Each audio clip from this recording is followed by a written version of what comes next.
Even when you feel low, you can still go. Even when you feel slow, you can still go. Even when there's no hope, you can still go. I never answer to no, man, I still go. Well, happy Sunday afternoon, everyone. Come on in the chat. We've got a little bit to go over, an interesting talking point and perspective. Every single day, I'll be making moves till I'm buried in my grave. To the system, I don't wanna be a slave. I've been doing shit my way, or the highway. And in the driveway is a nice range, cause I grind through the climb, I invite pain. You'll never hear me, bitch, nah, I don't complain. Just gotta flip the switch and you can go and obtain anything you want, anything you need. Your mind's got the key ingredient, it's belief. They deceive with the negativity, but I just slide right by that energy. Even when you feel low, you can still go. Even when you feel slow, you can still go. Even when there's no hope, you can still go. I never answer to no, man, I still go. Go, go, go, go, go, go, go, go, go, go, go, go, go, go, go, go, go, go,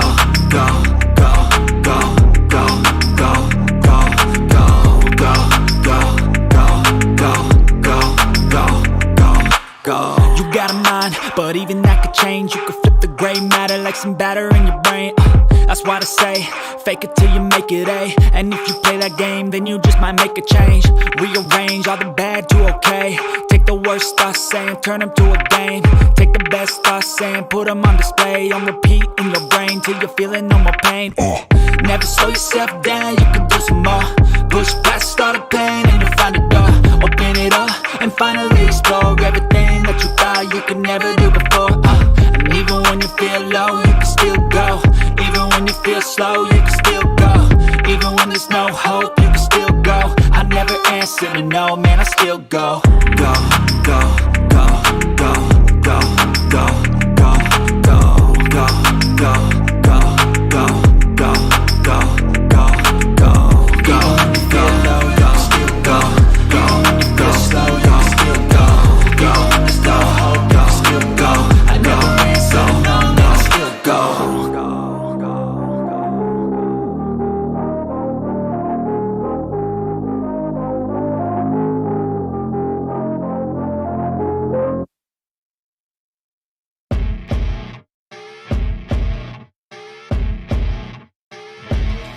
As you wake up in the morning, you want to find Come the on in, greatest folks. information. It is about nice criminal to see you cases guys this afternoon. We got a and few things to intuitive go over. conversation Come on in. about the suspects associated with these cases.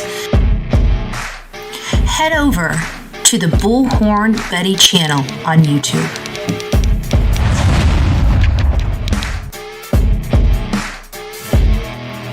Get breaking news right here on the Bullhorn Betty channel.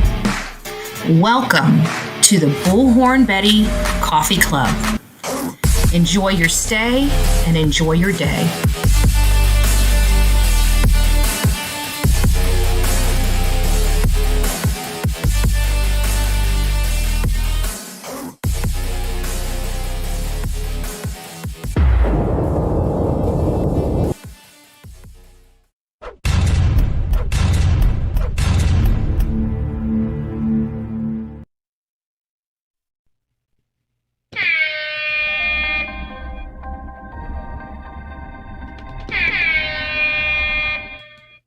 Well, hey, it's nice to see my beauties up in the chat. Hey, if you guys are here because it's Sunday, come on in the chat. Come on the chat. Many of you guys are probably just waking up. It's nice to see you. I don't remember seeing you guys here early this morning when we were live. We weren't really live early this morning. We were kind of live late this morning. We should have gotten up. We should have had a show before the crack of dawn, but I overslept, and Jennifer Coffindaffer went at 8:30, so I wanted to listen. Oh, I just spilled coffee on my lap. I wanted to check her out and check out some information. I asked her a question. I don't know if she answered it, so I'm probably going to have to send her a message. I forgot to do that earlier and see if she can answer it. I was hoping to find out whether it happens. I'm not like upset because I know how it is live, being on a live show and things running a mile a minute. Good gracious. I'm probably worse when it comes to stuff like that.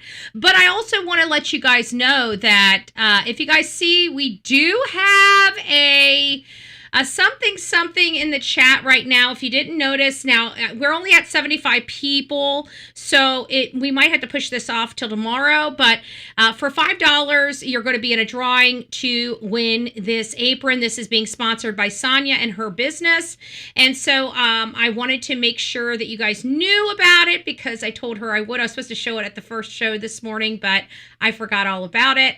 And we may be pulling this tomorrow afternoon. I'm not sure. It depends on how much participation we have in today for this apron right here, Bullhorn Betty and Coffee Club apron. It is embroidered. Okay, folks, this is embroidered. It will last you for a really, really, really long time. If you guys would like for a drawing, you're going to go in on a spinny wheel, and Sonia's going to turn the wheel, and she's going to pick somebody. You guys have done this before. You guys know how this stuff works, and we do require a photo, hopefully with you in the item, but we know we have some shy folks out there, so if you don't put your face in the picture, we will not, we won't bat an eye at it. So I did want to say to the Real Me Too, thank you for sending me my beloved tripod, and that controller actually went to that tripod. There was a little pocket on the front of that tripod.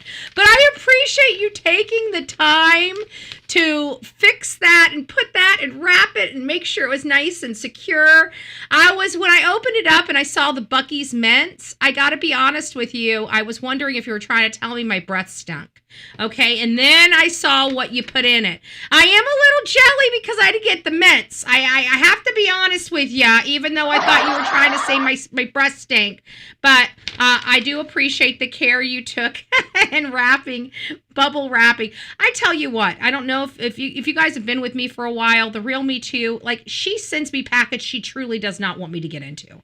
Okay, I'm telling you, she literally sends me. She doesn't want me to open them. You know how I know she doesn't want me to open them? Because there's so much freaking tape. There is so much freaking tape that I seriously can't open them. I gotta go get the freaking, what is that thing? The chainsaw. I gotta go out to the car.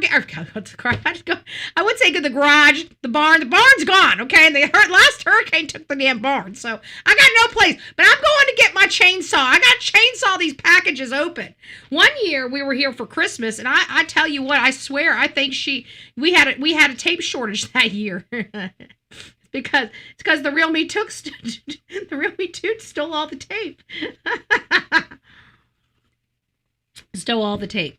So anyway, she sends me this beautiful little letter and, basically wanted to say, I'm so proud of the amazing job you did putting together the gathering of voices together. It was great, a great turnout. I have to say, no matter how many times I watch you pull out your bullhorn and do what you do best, it never gets old. In fact, I get excited every time knowing I'm in for a special treat, and you never disappoint. So that's just some of the letter. I just want to say thank you, Karen and both Sonia. They had real skin in the game when it came to that event for Sebastian Rogers. It wasn't cheap on any of us by any stretch of the imagination. One day this channel will be producing and will actually be able to take care of all of those costs and expenses for us, sometime in the future. Obviously, we're not quite there yet, but we're getting there. We will get there. We have growth in mind. So if you guys are interested, please do this. If not, we'll put it on Monday. Monday show's usually a lot bigger than Sunday. A lot of people on Sunday are kind of spending time with their family and friends and stuff like that. It's just us single people that kind of meander together on a Sunday and chit chat and have a cup of coffee, or the ones that don't like our spouses. I'm just saying, if your spouse is in the other room and they just heard me, I'm sorry. I'm sorry. You are not like today. No, I'm just joking. All right, guys, it's nice to see you. I'm Bullhorn Betty. We've been covering the case of Nancy Guthrie. We've been covering the case of Nancy Guthrie. Nancy Guthrie is an 84-year-old mother that disappeared, ripped out of her bed in the middle of the night by a masked gunman. We have no idea where she is or what's going on. However, this is the official timeline right here. And as you see, she took an Uber over to her daughter's house. Her son-in-law brought her home at, a reasonable time. I think I think if we really broke these things down, if she wasn't missing, would any of these actions, the Uber or Tommaso bringing her home, taking her in that, would we bat an eye at any of that? No, we would not.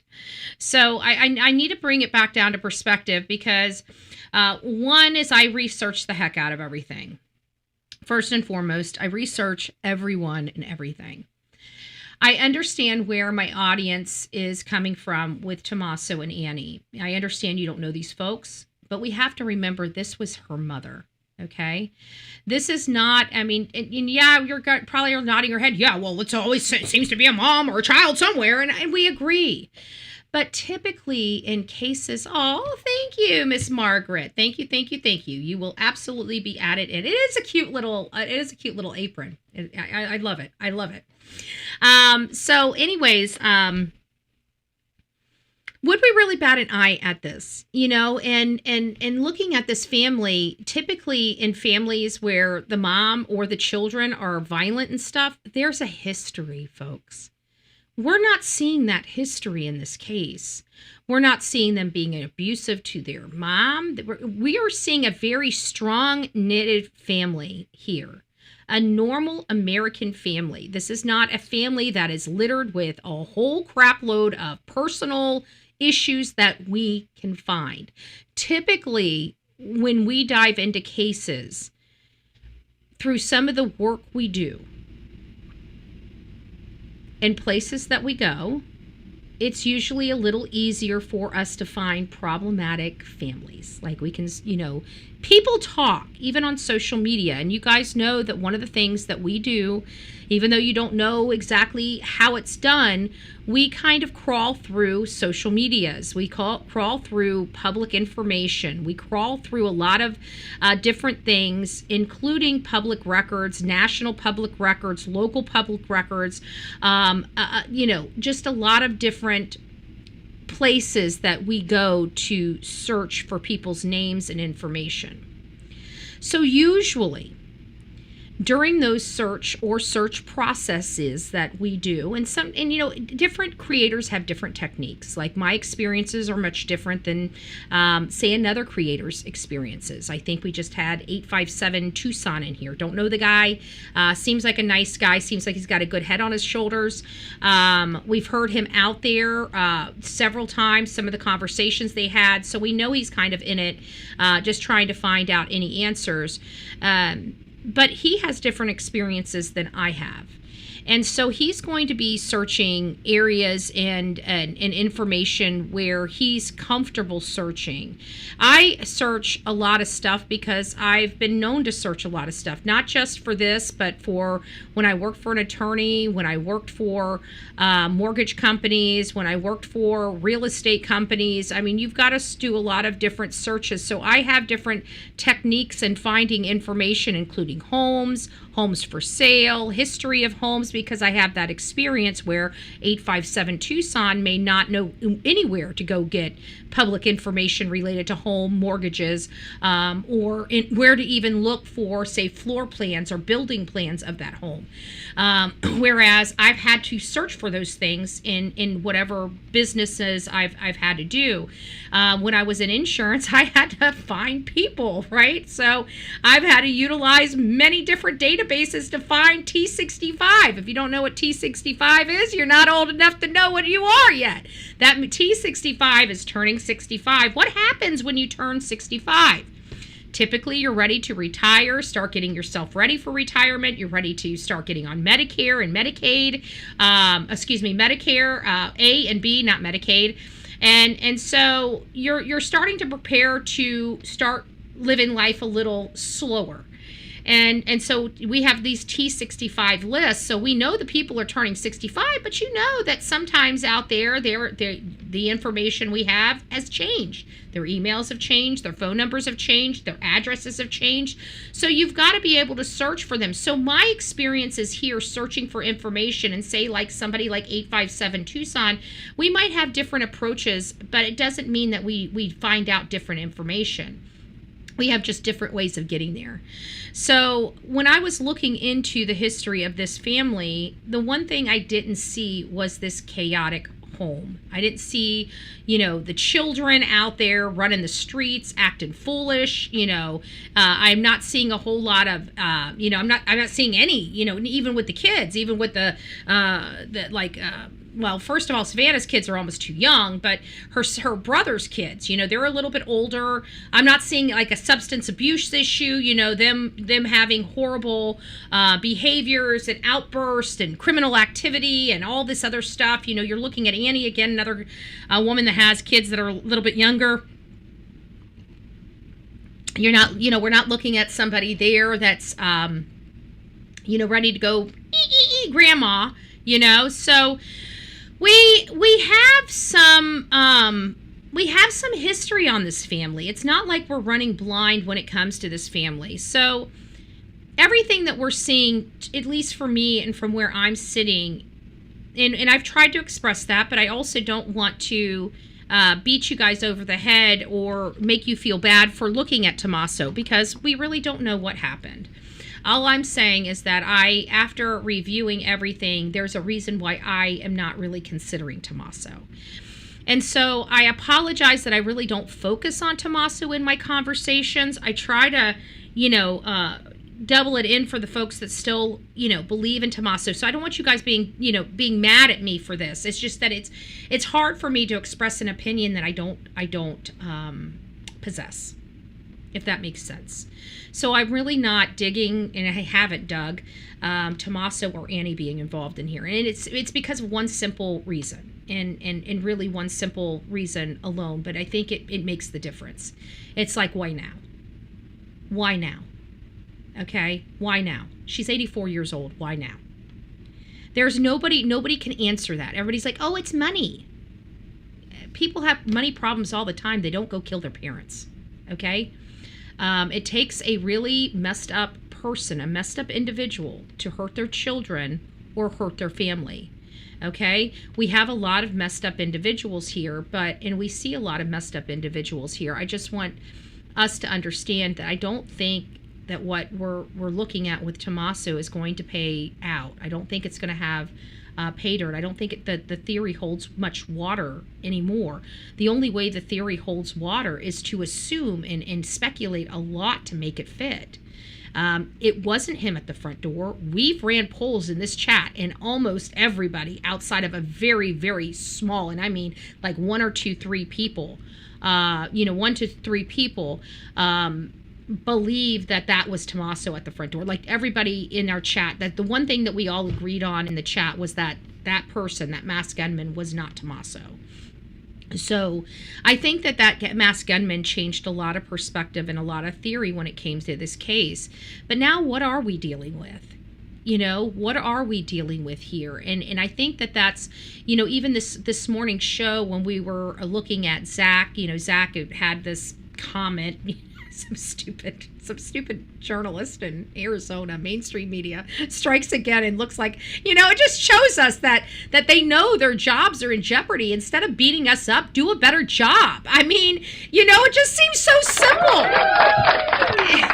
Mainstream media just refuses to just do a better job. So, anyways, one thing that we found out there is that, in my opinion, there appears to be something else here. And he even said, we don't know what we're looking at here. And honestly, I think that's what needs to resonate across from platform to platform. Now, I can't tell other content creators how to run their show, what to say, or anything like that. But so far, I've been watching the true crime genre now that the majority of the hate channels are out. And they are literally dropping like flies on YouTube, thank God. because they were horrible. They were a cancer to this community. But now that we've got those elements out of true crime, it seems like the true crime content creators are really working hard to make sure we have a good understanding of what's going on, not really going into wild speculation and wild theorization. There are still some content creators that really just they don't really have a very high educational level, and they have a microphone, and those people are welcome on these platforms too. Just be very, very, very careful, because when we're dealing with things like people's lives, which, let's face it, most of us believe that Nancy is gone. We still have hope that she, by a miraculous miracle, she still is alive and she will come home safely. But there is no guarantee for that. Right? There's no guarantee for that. And it's probably really low on the totem pole of possibilities as well. So we're dealing with a homicide situation here. We're hearing Pima County Sheriff tell us that this was targeted, however, he could strike again. That's really scary. That's got to be very scary for the people out in this community that are trying to figure out, one, what happened to Miss Nancy Guthrie, and two, to know whether or not they're in danger.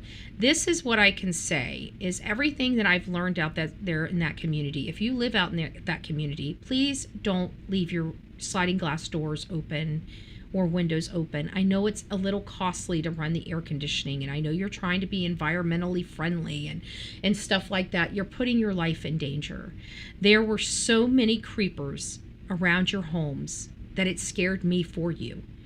I live in Florida, and I've got to tell you, I think I can speak for my audience on this. The audience that's not there in Arizona, we're scared for your well-beings, okay? You guys, I know you guys have been living the way you guys have been living for all this time, but this society has changed, and we have a lot of crazy people here, and a lot of people that aren't right, and they don't mind hurting people. They don't mind hurting little old ladies that are frail and have heart problems. They only care about themselves and whatever they want. And that is truly the society that we're living in. So folks, if you're living out here, I know you feel safe. And you should feel safe. You know, that's the bad part. We should all feel safe. We should all be able to live with all of our, if we want to have our windows open for our house to get fresh air while we sleep, by God, we should have that in America. We definitely spend enough money to have that in America, but in the reality, we don't. And there are people that prey upon each and every one of us, or want to prey upon each and every one of us. We are just a number in this pool, okay? And our number could be up at any moment. So we've got to be vigilant and take care of ourselves and quit being so naive, complacent as well. Because I'm pretty sure this area has locked up their houses before. I'm sure there's been a scary something that happened where everybody started locking up their house, and then over time they felt comfortable again and started opening it up until somebody strikes again. So this is a situation where we can clearly see that this was a planned act, whether it was beginner's luck, which is a real possibility here, because that didn't look like any scholar I've ever seen. I'm just saying. And, it really could be beginner's luck, where this guy just did, he planned this out and he was able to execute it, not perfectly, but, theoretically perfectly. And so we have to find the phrase that he didn't do perfectly. And that's becoming, problems. It's hard.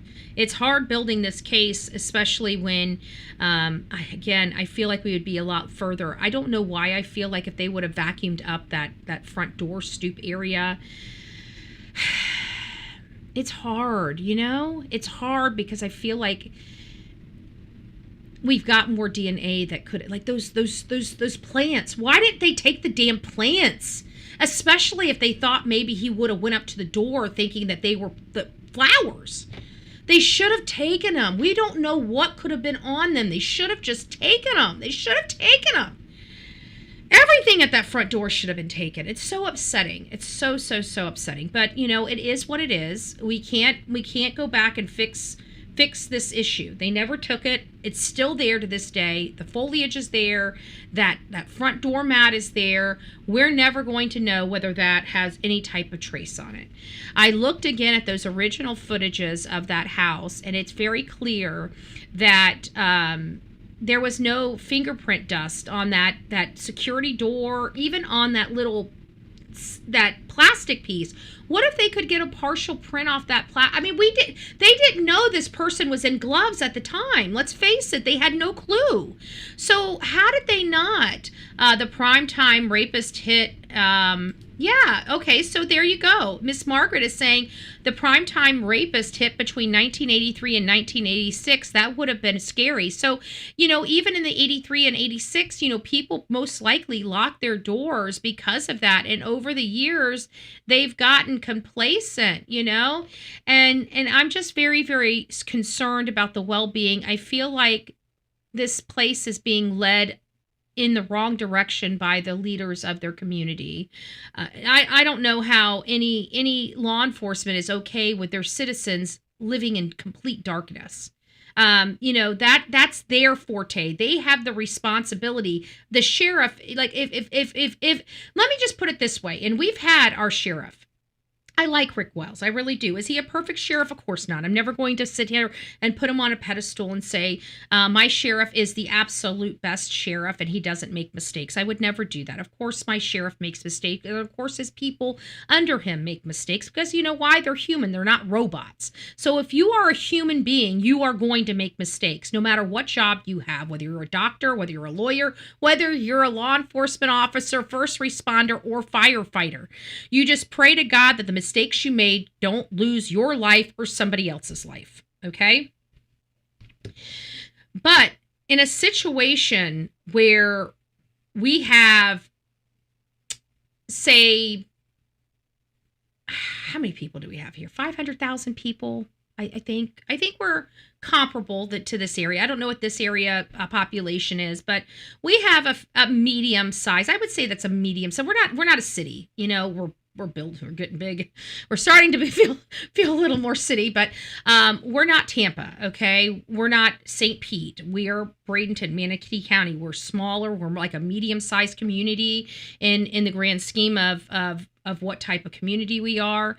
And if there's anything that would put us in peril, my sheriff would be at the Board of County Commissioner meetings and saying, look, I can't guarantee the safety of these residents in these conditions. He would make sure that his message, that his statements are on the record. I don't, my sheriff, I truly, listen, I'm not making this up. I can't speak for my sheriff, and I can only speak of my opinion of what I feel my sheriff would do. And maybe that's bad, and maybe I should ask him. And the next time I'll ask him. I'll ask Rick if he how he feels about this. But I feel like if he couldn't keep our citizens safe, if he was in a situation where we're going to have complete darkness in a community that could wreak havoc with crime because of that darkness, because they're sitting ducks, I feel like my sheriff would say, guys, I can't keep this, and I can't guarantee the safety of these citizens in this with this condition, and it's just like, I feel like more sheriffs should speak up, because this is a situation that people should have known would invite problems. At some point, people should have been aware that this right here, living in all of that darkness, that something would happen. And if they didn't, that's even more concerning. Because how can they be governing over this community and not playing the tape through to find out if this is going to injure their citizens? And I feel like that's what we're dealing with here. So now we have no light. And then, of course, the topic of our conversation this afternoon. The outage. The outage. Is this a signal jammer? Or was this this box tampered with, and that's the reason why people lost their internet.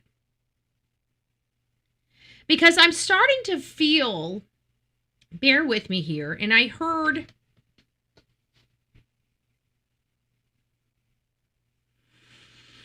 this is kind of being taken from a few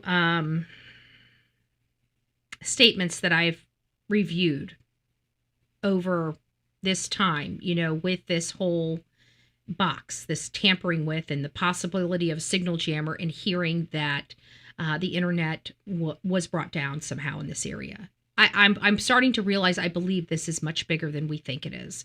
Remember before I was thinking, wait a minute, is it just this one person that's speaking of it? But this might have been the reason why it's so complicated to get these images from anybody. Maybe he truly did have an ability to make himself invisible, make his car invisible, make his appearance in that area invisible. He was vanishing. I feel like, there is possibility of that. They were like that way for stargazing. Mike, stop. Oh, the old Brian Koberger. The old Brian Koberger statement, stargazing. So it makes you wonder how planned out this was, and who would have known to do that. Like, this is somebody that really thought and thought this stuff through. So we're not talking, even if he wasn't a lone person, we have to look at this as a lone person and a not lone person, because we don't know what we're dealing with here. And the basics are the basics. Was he with somebody? Was this a concerted conspiracy, or was this an actor acting alone? We can't at this point make that determination. Okay. So we've got to, in my opinion, we have to look at both angles, him being a loner and him being with other people.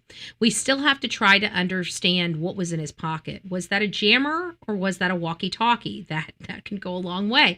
And somebody even brought up cleverly, and I didn't think about it, two other options here: a satellite phone and a camera sniffer, signal sniffer type of handheld thing. That could be. But with this right here being tampered with, it seems to me, if this was tampered with and the internet was out, how did the internet come back on? I mean, it's not like this guy went out here, ripped these wires out, and then went back there and installed them all back. So as we're listening to this and we're learning about that other image, remember that other image. It's very important that we remember that other image where he's not wearing a backpack. You guys know which one I'm talking about. He's harder to recognize. He's more pixelated. The image behind him, the darkness behind him, is much blacker than the other images we have in the video. Okay, so it's like a really, really dark, but from the same camera. So it almost implies that it's from a different time frame, and some people have raised that. There has been some pushback from the Pima County Sheriff, Chris Nanos, saying that no, that's not the case. We can't determine it. It's speculative in nature, he says, with relation to that different image. But many people thought, we have to... walkie-talkie between person and... Ooh! Why isn't this popping up? Hold on, do I not have my... Hold on, apparently I didn't have this stuff hooked up. Now we do. Ooh! Was it walkie-talkie communication between the person at the box and the person at the house? Ooh, I like that. I like that, Mike. Good job. I like that. Possibly, but great theory.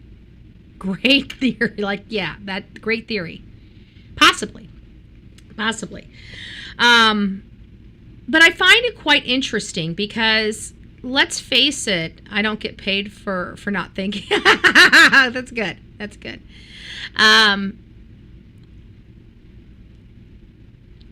But what, we got to try to explain some things, because it doesn't sound like the internet outage was long-lasting, at least from everything that I've understood. Now, we're going to go over some articles. There may be some things that I missed that might clarify that for me, and we'll point that out.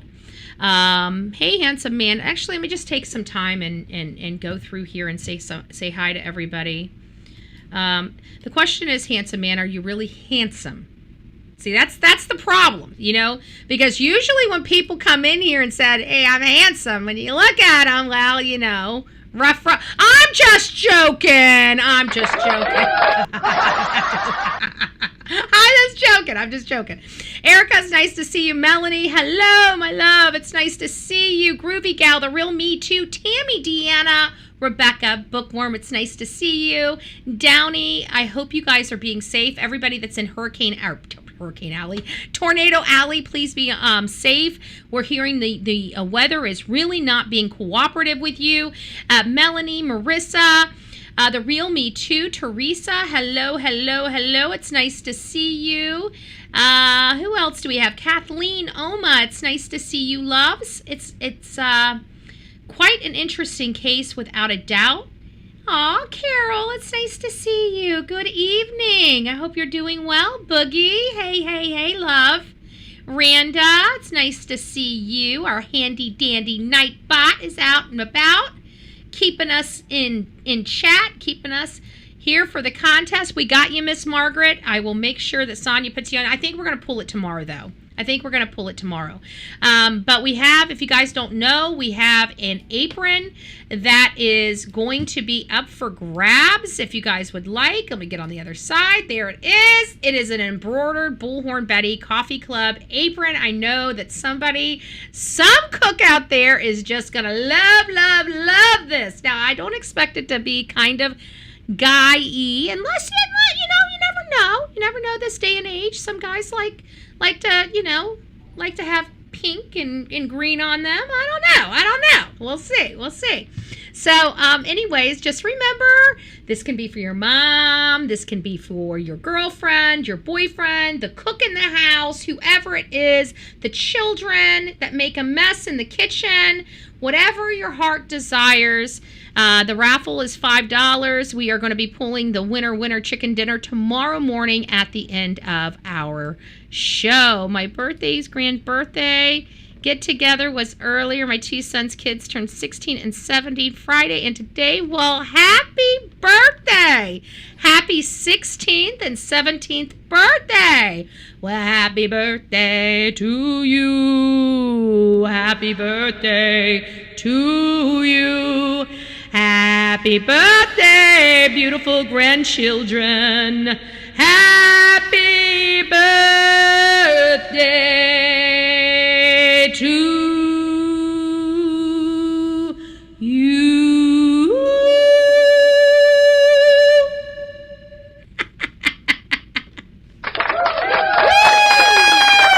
Okay, we're done.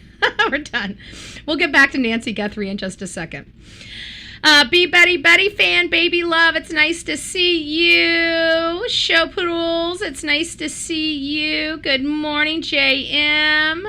What is it? Scotland Yard, it's nice to see. I don't know what you call it. Scotty Yardy. I don't know. We don't know what to call you. SC? It looks like Yard. Should I call you 32? Hot Shot, it's nice to see you. It's nice to see you. Good afternoon. Tabitha up in the house. It's nice to see you as well. Anybody else, Robin, anybody else that I'm missing, I am super sorry. Grave Crime with Grace, the winner chicken dinner of 2 beautiful pins because I stole her chicken salad. And then we had the real Me Too send me more money for a salad that I did not buy, did not need. So now I've stolen a salad, got paid for a salad, and it cost me 2 pens. I think I said that all in the...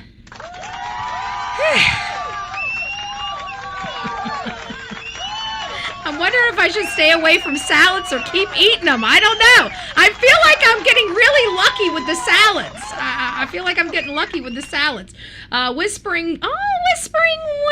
It's nice to see you, love. Hello, hello. And Sandy Skies and Sandy Beach, Blue Skies and Sandy Beaches. I think I forgot to say hi to her the other day. I saw her in chat. I think I glossed right over and didn't even say hi. So if you're in the chat, I'm so sorry about that. Mama, Debbie, Rose, it's nice to see you. Faye, Carol, Burton, it's nice to see you. Hello, hello, hello. Oma, I think I got everybody else. Mike, I've already said hi to you. Deb, it's nice to see you. Cinderelli, hey, love. I hope you're doing well. Oakley, Faye. Handsome man, it's nice to see you. I Spy, hello, hello. We're still wondering about the handsome part. We're still wondering. I think we need to be the judge of that. No, I skipped over Pammy Bear too, and Pammy Bear, look at that. Because I'm a love machine. She gifted 10 Bullhorn Betty memberships. Miss Margaret, Jay, the gray. Sorry. It's small print, okay? I'm not wearing my glasses. Forgive me. I'm so sorry, Jay. Angela, Ridley, Morgan, it's nice to see you. Shauna, Hot Dragon Fire. Shelby, Brenda, Sergeant King. Oh, Sergeant King, it's been a while. Dina, it's nice to see you. Oh, Rosemary. Well, how are you doing, love? I hope you're doing well. It's been a while. Happy New Year's. Aletha, it's nice to see you, love. Who else do we got? We got Pammy Bear. I think I got everybody. If I missed anybody, I'm super, super sorry. But as you guys can imagine, Whispering Winds, hit that thumbs up button. We'll put you in the drawing as well. Thank you so much. Thank you, guys. We appreciate it. So this is what you guys will be getting. Tomorrow afternoon, a person is going to be the owner of this beautiful, wonderful, one of a kind, well, probably not anymore, because I'm pretty sure this is probably something to debut, a new item that Sonia is putting out. So if you guys do not win this and you want your own, please reach out to Sonia.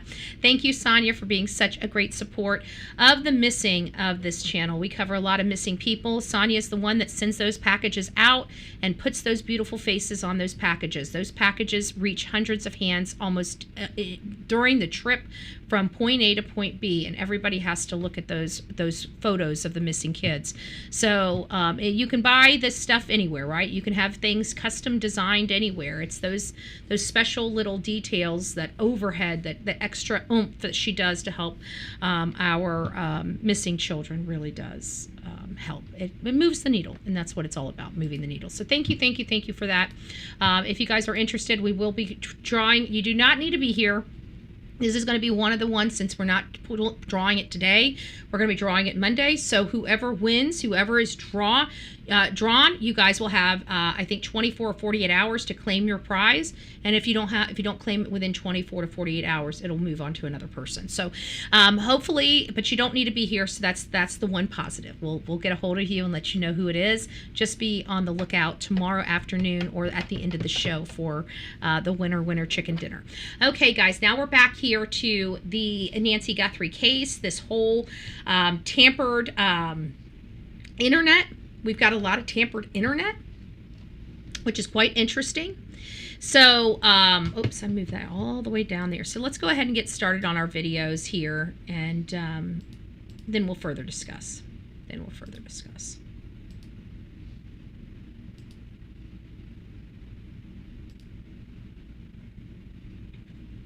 It may be time to rethink the disappearance of Nancy Guthrie. From the start, a common assumption was that this was a relatively amateur operation.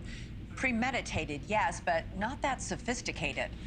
Well, now there's a major new focus as the search nears week number 6. The FBI is now looking at internet outages around the time the 84-year-old disappeared.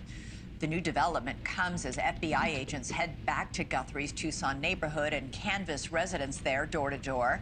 They're asking if anyone's internet went out that morning, the morning that Guthrie vanished. If so, it could have disabled their surveillance cameras during that critical time period. So the first question The first question for our audience is about to be had. This is going to be ones and twos. Let me get the entire question out. Why am I not syncing up with my... This is the first time my camera has not sunk up with my... Give me a second, guys. I don't know what the heck's going on here, but something just happened. Anyways, I'll take it off for right now until we get through all of this.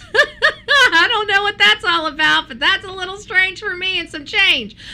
Okay, so what we're hearing about. So the first question we're going to have here is about the whether or not we think a signal jammer caused the outage, or whether we believe this utility box caused the outage. We have 200 people in chat right now. So what I would like to find out from you is, one, do you believe, the question is, do you believe this was a signal jammer or the utility box? One, the signal jammer. Two, the utility box. Please go ahead and make your vote known in the chat box. Let me see if I'm... Oh, there. See, I'm back. Look at that. I'm back. My lips... I'm like, whoa. I'm moving around, and I'm like... I'd be moving, and then my image would take a second. And it's like... Whew, and it's like, that's a little freaky. That's a little freaky. Okay, utility box makes the most sense. So we've got a couple ones, which the ones are the signal jammer. We've got a lot of twos. To be honest with you, I don't have an opinion. I don't know what we're dealing with here, but that's why I'm throwing it out to you, because you guys are going to help me make up my decision on this stuff. Aletha says 3, I ain't playing. Unknown. Okay, unknown. I hate to go there. It was a devil holiday. How many weeks? Call crime. It was big underground evil. I just learned of this. I saw people creeping in many different places. Good Lord, players. I can tell you, no justice. Look at that. You guys are like having fun. You're like, oh nope. She said ones and twos, so I'm gonna give her a 0 and a 3, and I'm gonna laugh at her. Okay, you guys think you got jokes. You think you got jokes. So I think for the most people, they're saying that the utility box makes the most sense. So now the next question I think is going to have to be, if we think the utility box is the reason, how in the world would they have gotten service back? Did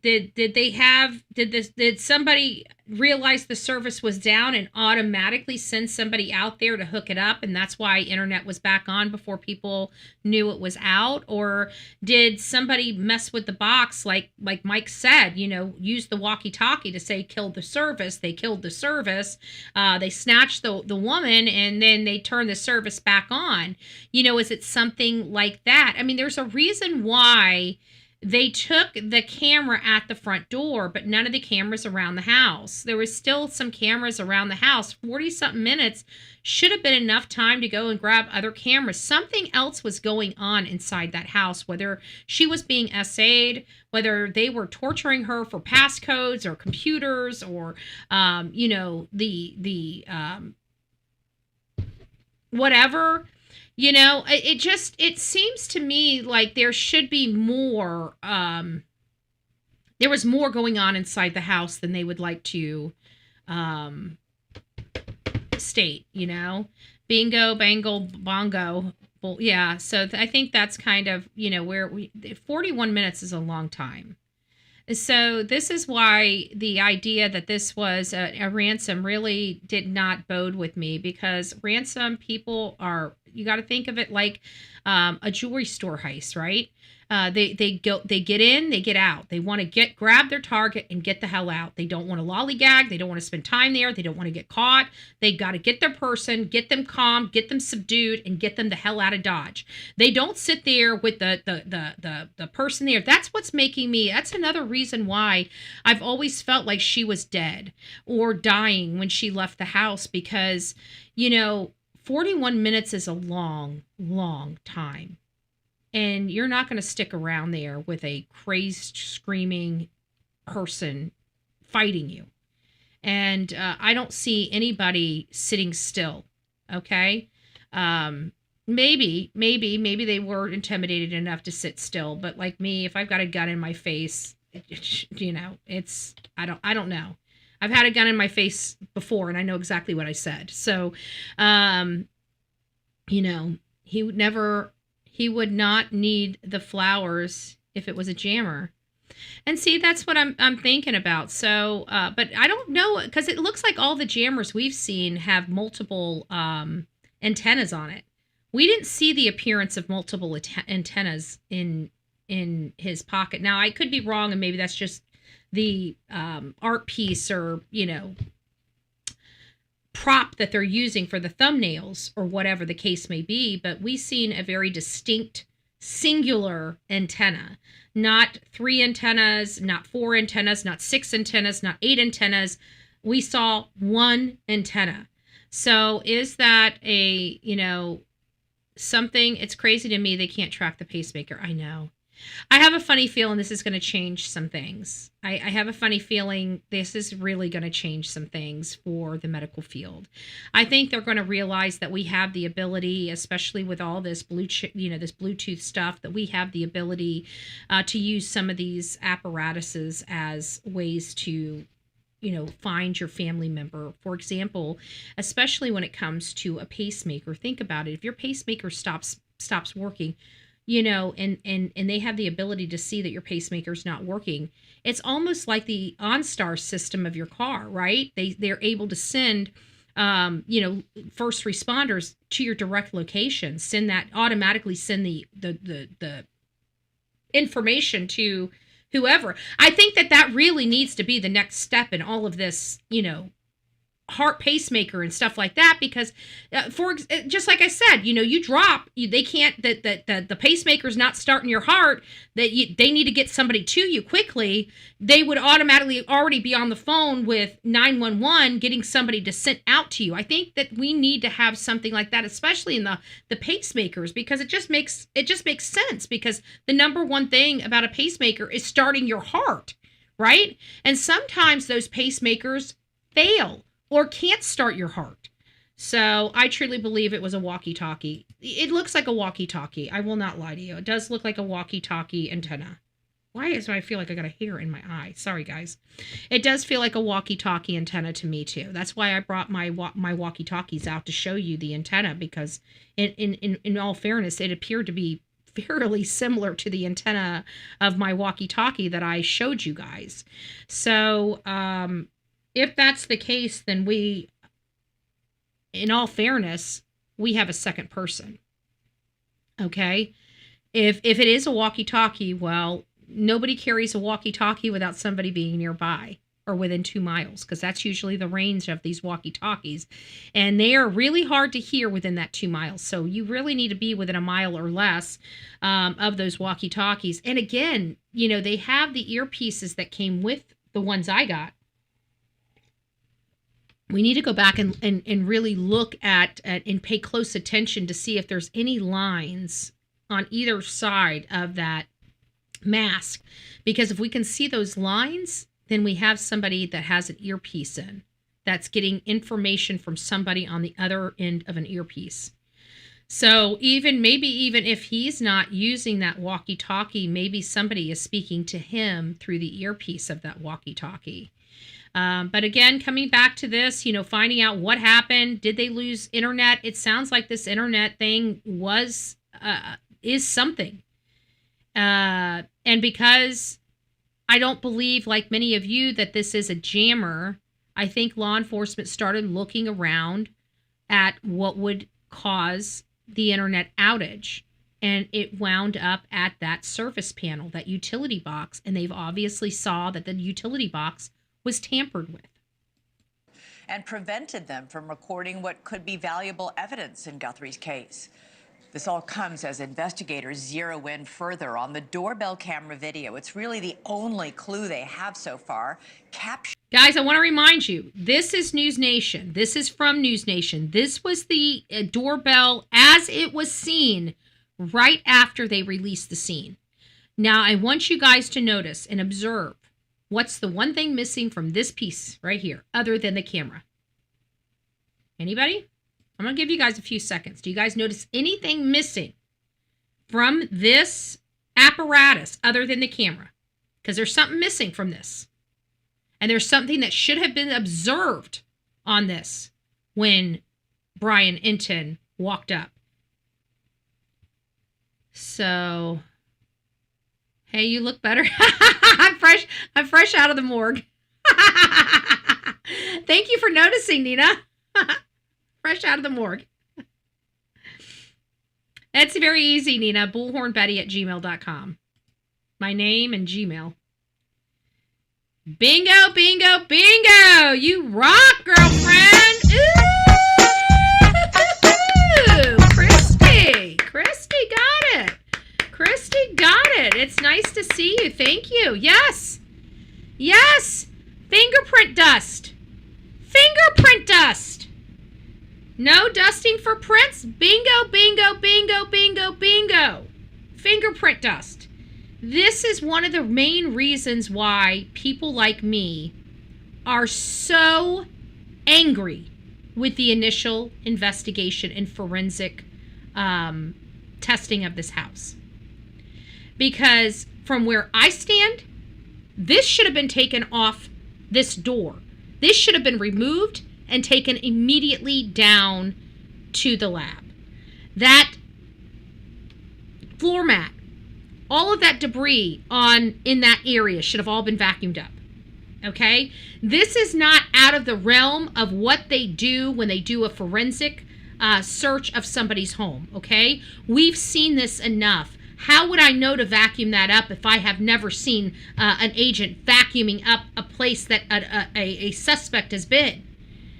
This to me feels like this is investigation, forensic, CSI 101. Okay? Crime scene investigation 101. You know why this is there? You know why this doesn't have any type of fingerprint dust on it? You know why that foliage is still on that ground? You know why that mat is still on that ground? Incompetence. There is no reason why these things should be here. They should have been collected. They should have been taken off. They should have been taken to a lab. Why? Because there was blood around there and a missing camera. That tells any seasoned, okay, now I realize we don't have anybody seasoned in this department, which is a problem. Very limited seasoned people. Any seasoned crime scene investigator would say, oh, the assailant may have touched that. Why in the hell is that not down to the lab? That piece right there. Something was ripped off that piece. This is very, very, very upsetting for me. Okay? This is why we're angry with Chris Nanos. This is why we're angry with his reporting. We have questions. We need answers. This family needs answers. And with all, I understand that they don't want to say this case is botched. I've seen better investigations. This is a well-known family. How dare you not give them the best of the investigation? Not that they should rise above everybody in that community, but let's face it, when you have a worldwide case, you put your best foot forward, do you not? When you have a senator calling you on the phone, Senator Mark Kelly had it been all over Pima County Sheriff. You put your best foot forward. You know how I know he lost his job, Chris Nanos, and how I know he will never be a sheriff in this country again? Because he didn't just piss off the Democrats. He pissed us all off. This is their sheriff, the people that they installed here. That whole community scared. We just watched him bumble an entire investigation. We watched him leak information that shouldn't have been leaked. He's done. He's cooked. He's planning his retirement as we speak. He's going to be retired at the next elections. I can almost guarantee that. But where does that leave this investigation? And again, did it cost Miss Nancy her life? Was she ever alive? Because I believe she was injured, either dying or dead, when she was removed from that house. So in my estimation, nothing the sheriff could have done or didn't do would have affected the fact that she would live or die. I don't think anything he's done will affect that one iota, because I truly believe she was dying or dead when she left the house. But again, I don't know. That is my opinion. It is my opinion. What if she was alive? There's a lot of people that are in my chat. There's a lot of professionals that believe she was still alive when she left that house. And if that was the case, because of this sheriff, she lost her life. So I'm sorry, you know, that's just the reality of it. And I don't know if the sheriff is going to shame us into a different opinion. And every time he tries to shut the media out or try to only use one avenue of communication to try to buffer himself, it just makes him look worse. It truly just makes him look worse, and it makes us angry. It makes us super, super angry that he is doing this not only to this family, but God knows what he's done to other families, trying to be the hero. Instead, he's just a zero. And he won't take constructive criticism.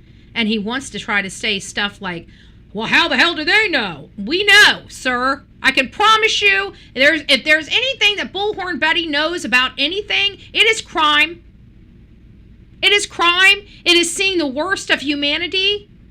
It's hating the worst of humanity and trying to legislate our way out of crime. It is an uphill battle that will never be won, but we still try. So this idea that the public we pay attention to everything now. We believe no one. We question even sheriffs. And it makes them angry because we never trust them. Why? Because we've been lied to before. When you've been lied to by a sheriff, you learn that, you have to question sheriffs now, right? Before we were lied to, we were hook, line, and sinker to whatever the sheriff had told us, any sheriff. But as soon as that first sheriff lied to the true crime community, it made us question every sheriff from that point forward. So we trust nobody. Again, if my mama didn't give me birth, I probably wouldn't trust her. I'm just saying. If she didn't raise me and I didn't survive, I wouldn't trust my own mama now that I'm in the true crime industry. I'm sorry. Picturing the masked suspect approaching Nancy's door. Here's what they're now focused on. See that small black device that was in the man's pocket? They're wondering if this could be a signal jammer, which the suspect could have used to cause an internet blackout. I'm not sure that antenna is the antenna we're looking at in his pocket, in all fairness. Let me just move this down so you guys can see. I don't think this, let me get that, sorry. I don't think this antenna here is this antenna here. You see what I'm saying? And this is the only one, the only signal jammer that I've seen with one antenna. Every other antenna they've been trying to show us has multiple antennas. My internet and TV keep going in and out with these high winds. Oh, I was going to say you probably have a signal jammer. It's a signal jammer. It's a signal jammer. You better be careful. You better go check that utility box. Make sure nobody's tampering with it. Make sure nobody's tampering with it. So I'm not sure. I'm not sure how I feel about this. I think we kind of feel that this antenna over here is potentially a walkie-talkie. It looks like a walkie-talkie. Do I still have my bag here? Oh, I've already put my bag away. I should have kept one of the walkie-talkies out. I didn't. But this it looks fat, like a fat, hard plastic. This is kind of a, whatever. I don't know. Maybe I don't know what the hell I'm talking about. It's a theory that our own Brian Enton checked out. Brian, you made some interesting discoveries as you went around in the neighborhood. What did you find? Yeah, it's interesting, Elizabeth. You know, we knew for the last couple of days that the FBI and the Pima County Sheriff's detectives were asking neighbors right near Nancy's house if they had any kind of internet outage or internet disruption around the time that Nancy went missing, early morning hours of February 1st. And it turns out there are neighbors behind Nancy's house, like back behind the house. There's a desert area, and they live on the other side. And right around the time of Nancy's disappearance, two of their Ring cameras on the back side of the house, which would have been closest to Nancy's house, were not working. They showed up as not available, which is apparently something that has never happened before, and it only happened. See, now this explanation of it from Brian Enton more supports the possibility of this being a jammer versus a utility box. Because if you have cameras on once, in which I still don't, I guess it's because they're signals, right? They're acting as signals. They're not hardwired to the internet.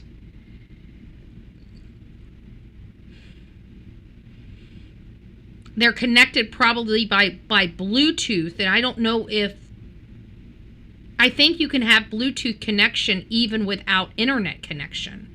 So maybe it was two-prong? Maybe two-prong? Like, kill the internet and the signals? Potentially? Why didn't they know the electric box was I know, that's another question. And how did their service get reestablished again? Because it doesn't sound like the next day when he woke up, they still saw those cameras off. So, you know, and we just did a poll about the utility box. Do you think the signal was because of the utility box or because of the signal jammer? And what he's describing here, where two cameras go offline about the same time Nancy Guthrie is abducted out of her home. Well, that sounds like a signal jammer. And we're also, in addition to that, having a damaged utility box as well that might house the internet stuff. Yeah, that does have a little concern for me. You know, maybe we're looking at this as one or the other. Maybe it was both. Maybe it was both. Just food for thought. Just food for thought. Happened during that period, early morning hours, February 1st. Also interesting, at the same time, Elizabeth, they tell me that their dog woke them up in the middle of the night, which is something that has basically never happened before, they say, and wanted to go outside, and then was staring in the direction of Nancy's house. Now, there's been these questions about the possibility of signal jammers. You showed the picture of one. There's a little antenna sticking out of the suspect's pocket, it appears to be. Could be a walkie-talkie. It's possible it's a signal jammer. I still think, I mean, I haven't found a signal. I gotta tell you, I mean, let's look, let's see what we can see here. Hold on. Let's just signal jammer. Let's look at some images.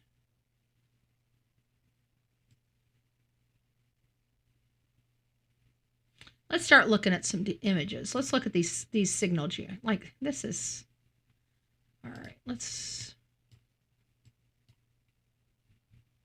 I mean, I want to see. I mean, this is the crap I'm seeing everywhere, right? You see all those antennas? Like, that's not it. That's not what we're looking at in his pocket. We're not looking at this. I mean, even this one down here, we're only seeing one of the antennas, not three. So, sent you an email. Okay, give me just a second. Let me look at the emails.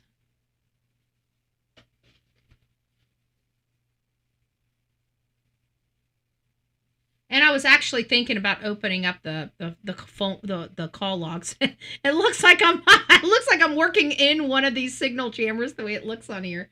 Okay, let's see what we got here.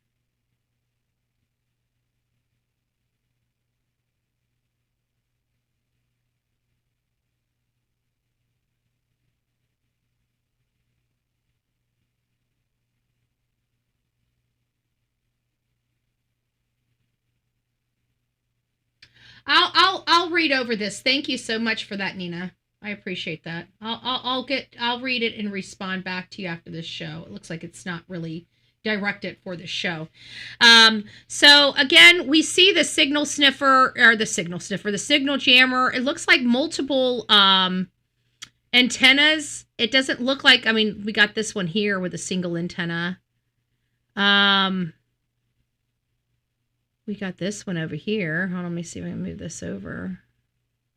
This one right here, this right here, but that's still not the antenna that we're looking at. So I'm not seeing anything with what we see in his pocket, in all fairness.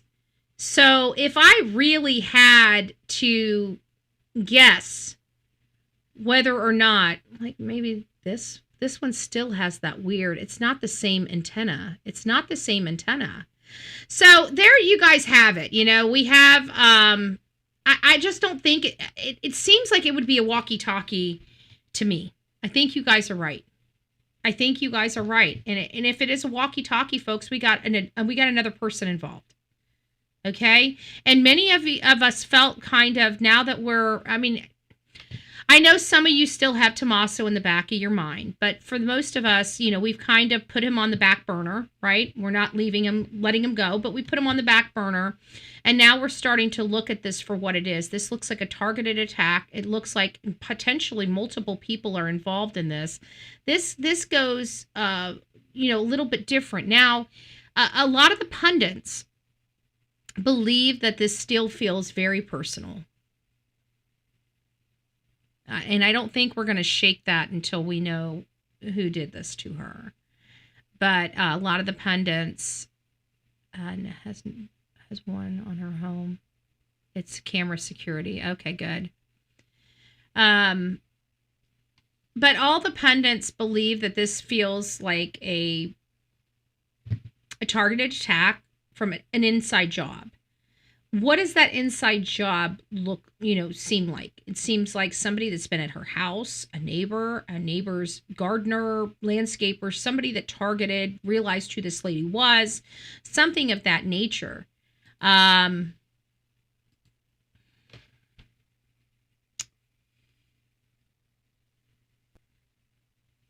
really not downplaying, but they're really not. There's a lot of people that just aren't getting on board with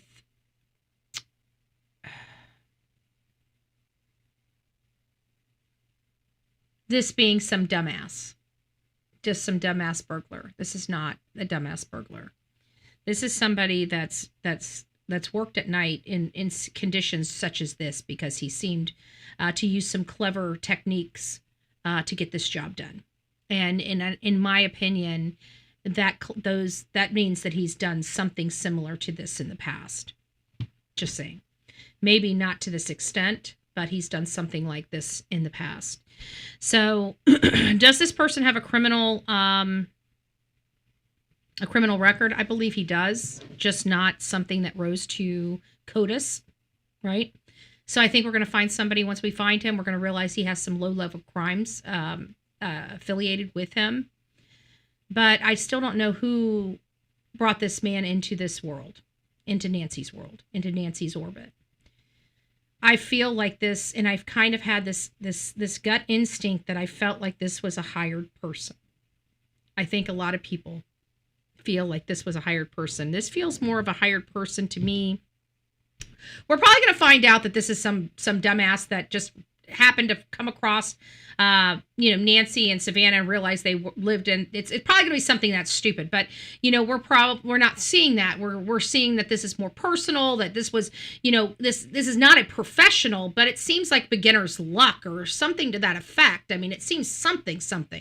And then we've got all of this stuff going on with the potentially signal blocker, or walkie-talkie. And Mike brought up a clever scenario that would fix this. If that was a walkie-talkie, maybe he's letting the person know to cut the cables down at the utility box, for all we know.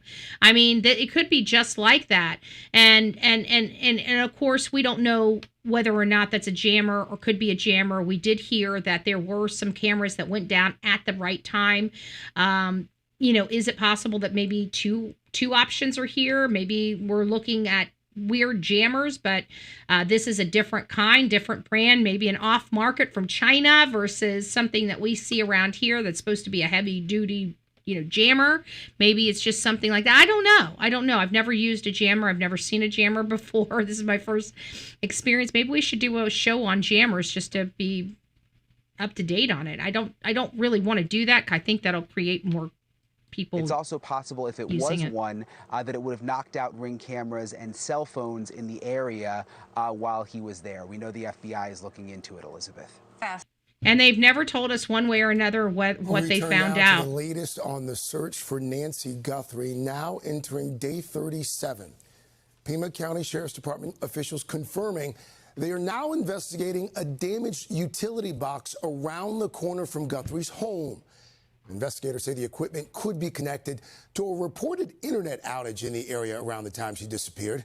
The outage may have disrupted nearby surveillance systems, potentially affecting video evidence. A reminder, if you have any information that could be helpful, we urge you to call that tip line 1-800. So, what are we looking at here? I mean, what are we really looking at here?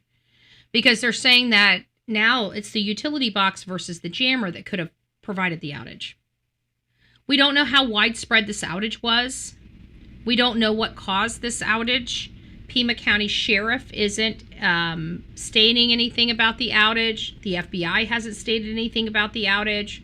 So we're still kind of here not knowing what has really transpired. 800 call FBI. Hey, thanks for watching. Okay, thanks for watching. And here's another article about it. Let me make sure it's lined up on your channel so you guys can see this. There we go. And it says investigators have determined a damaged utility box near Nancy Guthrie's home is not connected to her disappearance. The Pima County Sheriff's Department confirmed to Newsweek on Tuesday. Investigators have told us there's nothing to indicate that the utility box would be related to the case, a spokesperson for the Sheriff's Department. Investigators have told us there is nothing to indicate that the utility box would be related to the case, a spokesperson for the sheriff. So they're keeping that tight-lipped, but we obviously know that FBI as well as Pima County Sheriff were looking in that box, and I don't know any other cases that they are working on in the area other than Nancy Guthrie, just to put that out there. NBC Today's show reported on Monday that investigators were looking at a damaged utility box located around the corner from Nancy Guthrie's home outside of Tucson, Arizona. According to Today's, the box could be connected to a reported internet outage in the area around the time Miss Guthrie disappeared in the early morning hours of February 1st. So they've contacted the FBI. The FBI has not provided a statement on that yet. So will they provide a statement? I don't know. And then it just goes into the history and the background of Nancy Guthrie and her disappearance. She's an 84-year-old grandmother that disappeared, that was ripped out of her bed in the middle of the night. That's the bottom line. Okay? At the end of the day, this scares the shit out of all of us because an old, frail lady was ripped out of her frickin' bed in the middle of the night. Who does that? And why? There is no excuse. There is nothing that would ever justify this. Ever. Let's get to this. Birds, but really what it boils down to is these Wi-Fi connections can be disrupted, especially on older devices. If you've ever set one up, I set up my Ring camera, and being a nerd, like I pride myself in being good at setting up devices. Our Ring camera was a nightmare to install because it operates on such an old version of Wi-Fi technology. It's called 2.4 gigahertz. That network is old. We've since moved on to 5 gigahertz networks that are typically shorter ranges but higher signal strength. Yeah, 2.4. We had the 3G, 4G. Now we're in 5G. But when we operate at such a low limit, they can drop very easily. So these Wi-Fi disruptions can occur because of what's called a de-authentication attack. Now that doesn't speak to what could be like kind of a neighborhood-wide IT outage, but there are pieces. Is there anybody in here from the IT world? Because it's my understanding, now bear with me, I don't know this for a fact, but it's my understanding when one of these devices are used, they can typically detect that in the system. Like they have a metric to determine how the outage happened. If that is the case, does anybody know if that's accurate? Because it's my understanding that they, and maybe I need to call Spectrum or Verizon and speak to their support staff to see if they'll help me understand that.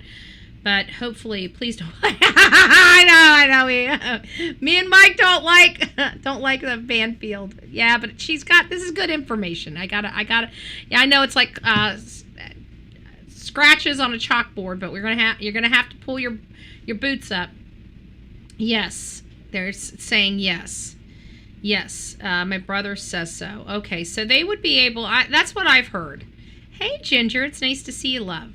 That's what I heard. I remember hearing that one time because I forgot, but I had thought somebody jammed me up, and when I was talking to somebody, it was somebody that installed something here at the house, and I was asking them, and I almost remember them telling us that they can determine if somebody is using a signal jammer, that signal jammers are highly illegal and that if anybody's caught with one, they're going to jail. And I said, oh, okay, well, that makes sense.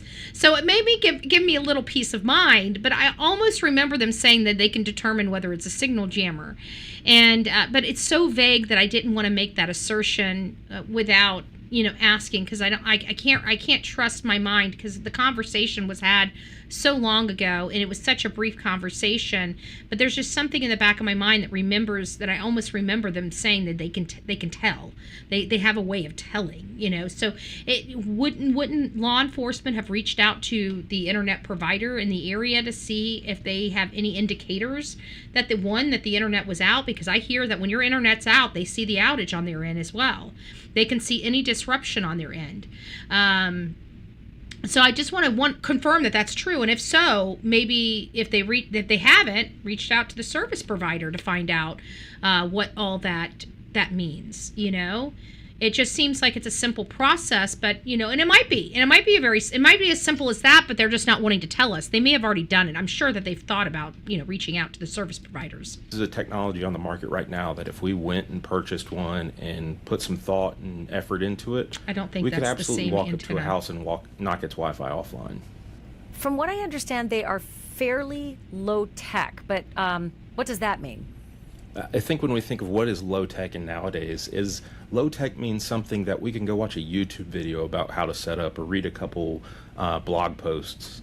So it's not something that requires you to be a high level government spy. It's something that we could do in an afternoon. If we had the parts sitting with us right here, we could actually go through, set up a Wi-Fi disruption, and knock our local Wi-Fi offline. Wow, fairly low tech. They trashy security devices. Better get one upper of house hidden, and inside house security is better. I'm not sure. Are you saying that you use it inside of the house, not outside the house? You and I are different. For you, it would be an afternoon. For me, and this is key because I look at this guy approaching the house on the doorbell cam, and I think he's a buffoon. I know. I think the sentiments of everybody. I mean, for me, you can tell he's not a seasoned professional. I mean, he's a thug professional, but he's not a seasoned hitman. I still think this was a hit, but he's not a seasoned hitman. So I'm wondering, like, why in the world is he here at the house? Could this be somebody that was ordered on Telegram, to go and off this lady because of a dispute with Savannah or a dispute with this lady or something like that? Yeah, I believe it could be. I've got a lot of people that are, on the outskirts that are still on my mind, because it seemed like, why did he put so much effort into this particular house? It seems like there were easier targets around that community. It sounds like there were houses that are empty, that are littered with a lot of, jewelry and stuff from people that live there part-time, that feel safe. Like, there's other soft targets in that area. So why Nancy? So it really does feel like this is either, resentment, a family member that is pissed off that they're not in the will anymore, something on those levels, and who would take the time to jam up the signals, to go in there and rip her out of her bed, and to take the time to hang around the house for 40 some odd minutes? Like, this is, when you're committing a crime, the last thing you want to do is be hanging around. I'm sorry, we've done this a lot. That's the last thing you want to do. That's the last thing you want to do. So I've got a lot of questions with these jammers. Let's keep going. And then we'll wrap up after this guy's done. Given that there are differences between your technical savvy and my technical savvy, how difficult are these things to use? So I think going back to him being the buffoon is a part of me. When I first saw the video, I agree. Like, something just doesn't, it appears off. Yeah. Now, when he starts ripping plants out, trying to cover up the camera, like, if he's got a Wi-Fi disruptor in his pocket, is he not trusting of that device? Does he think that the Wi-Fi could still be on and that camera's still operational?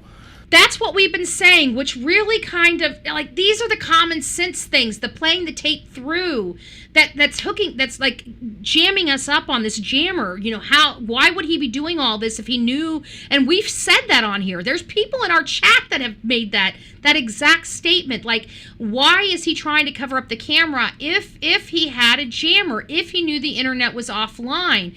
Which is one of the reasons why I believe that those things are unrelated. And I thought it was a small, like, just that house. And then we're kind of hearing, it seems like maybe it's we were talking about mountains and molehills. Maybe it truly is kind of grabbing its own legs and feet when it's not that big of a deal and doesn't have shit to do with this case. And maybe we're looking into this a lot deeper than it should be, because look at the behavior of the assailant. If he knew that this stuff was knocked out, if he knew he had that signal jammer, if he knew he just talked to his boy down there at the utility box and he said it's a go. Why would you give a rat's ass about any video or camera that's around there? That doesn't make sense. And then it goes, there was a notification to Nancy's phone. Yeah, I agree with you, Christy, but think about it. He was up moving around, going back and forth to that camera. That camera would have dinged her phone 5 or 6 times. He didn't seem too concerned. He didn't seem too concerned, which is the crazy part about it. I'm really convinced that it is the utility box. Well, it very well might be. I don't know one way or another. A utility box, that would definitely disrupt the signal. Maybe they just went over there and gyrated it to make everybody's stuff reset, thinking that maybe that would help them. Maybe the resetting of things. Maybe it wasn't a full, true outage. Maybe somebody just went over there and started moving all the stuff until things started lighting up and going down and coming back on. And then they knew that they resetted everybody's service around there. And sometimes when you reset service, what does it do? It wipes everything. So maybe that was the mythology behind why they were there. Because see, the one part that's getting me in this whole security thing, and it might be stumping you too, is how did the internet get back on again? If the box was damaged and it was the utility, how did the internet get back on? It seems like the internet would have stayed off until somebody came out and fixed the box. And it doesn't sound like that. It sounds like whatever reason that according to the neighbor, those 2 cameras went down about the same time Nancy Guthrie was removed from the home. And so it seems like it might have been that jammer. That's what made them have the conclusion or the theory that there might have been a jammer. And then you find the utility box down the road, and the utility box down the road's been tampered with. I mean, I think you're right. I think you were on to this utility box being, the box will disrupt wired cameras. Yeah. But I keep wondering if maybe they didn't do a full connection, but just went in there and gyrated some things and it just reset itself. I know that like on our power, when our power goes down, sometimes it reconnects. It takes assets, like it does it all behind the scenes, and it'll allocate different assets to get your power back on. So if like we have a down transformer, you're not completely down. You're down for a few minutes until it automatically runs stuff for you through the electric grid, and then your power comes on and they're sending a truck out to fix your stuff. I have seen stuff like that. Is that something like that? Maybe this box was damaged and it automatically rerouted all of that stuff to another box which loaded that box down or separated some stuff. If you think about it, that's what happens. Think about all the towers we have in our general area. If you're from Florida or someplace else that has cell phones, you have so it could be an electrician, because I'm telling you, and it's funny that you say that, because I'm telling you all of this because of my experience. My father's a master electrician. I've been driving on his I was going to say box because it's, a truck, it's a box truck, but his truck since I was 2 years old. I think I knew how to say screwdriver and channel locks before I said mommy or daddy. But at the end of the day, my experience in all of this is derived from my experience with electrical work. So that's a good possibility, electrical worker or a phone worker, because I'm telling you, even as an electrician's daughter, that utility box wouldn't even have been the first thing that came to my mind. To be honest with you, it would be the outside meter, because I'm an electrician's daughter. I would have taken the whole damn meter. So you had no power at all to power anything. It's literally a clip of a little pin lock that has a little plastic thing on it, and you pull the whole damn thing off of it. And so, or I would have stuck something in there and shorted the whole system out. But that's because of my experience as an electrician. I wouldn't have been screwing around with that utility box. And that's as an electrician's daughter. But you know what? As a phone company or an internet service provider or somebody that works in those boxes, that might have been the first thought.